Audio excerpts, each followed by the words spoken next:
I stood alone in the pouring Seattle rain as they lowered my wife Patty into the ground at Washelli Cemetery.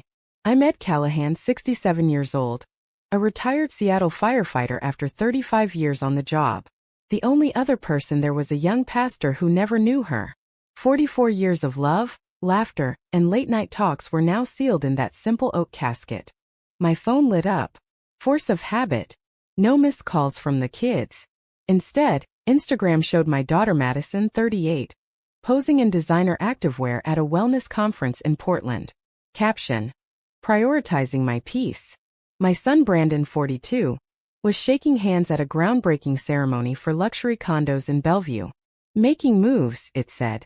They chose those moments over saying goodbye to their mother. The next morning they showed up at our Ballard bungalow with Starbucks coffees and awkward hugs. Brandon wore a sharp suit, Madison her Lululemon best. "Morning, Dad," Brandon said, settling at the kitchen table where Patty used to serve her famous apple pie.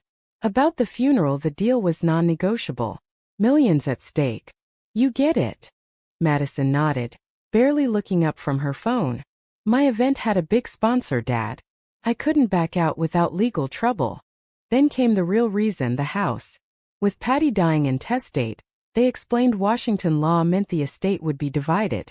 They wanted to list the $2.1 million property immediately. "You don't need all this space anymore, Dad. Think of a nice condo." I let them talk. Then I drove to the bank and opened the safety deposit box Patty had told me about in her final days. Inside was her letter and a USB drive. She had transferred the entire house into my name alone 3 months earlier. It was her inheritance from her parents, legally hers to give without community property claims. The letter detailed years of unrepaid loans, to both kids totaling over $250,000. The video was devastating.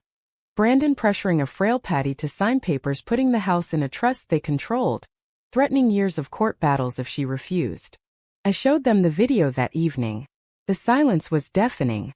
I didn't disown them. Patty taught me better than that. I sold the family home, bought a comfortable single-level condo with a view of the Sound, and placed a significant portion of the proceeds into irrevocable education trusts for our 3 grandchildren. They can't touch it.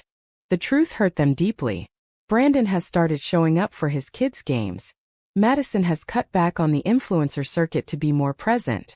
It's slow, messy work rebuilding trust, but they're trying. I keep firm boundaries, no financial bailouts, but the door for a real relationship remains open. Every Sunday I visit Patty with white roses. "You saved me, love," I whisper. Not just the house, but from becoming bitter. Her last gift wasn't property. It was clarity. Love without boundaries isn't love, it's enabling. And sometimes the strongest thing a parent can do is protect the future, even from their own children. The grandkids visit often now. We bake cookies and watch the ferries cross the water. In them I see hope. The cycle can break. Life is quieter but fuller. I'm not just surviving anymore. Thanks to Patty, I'm living again.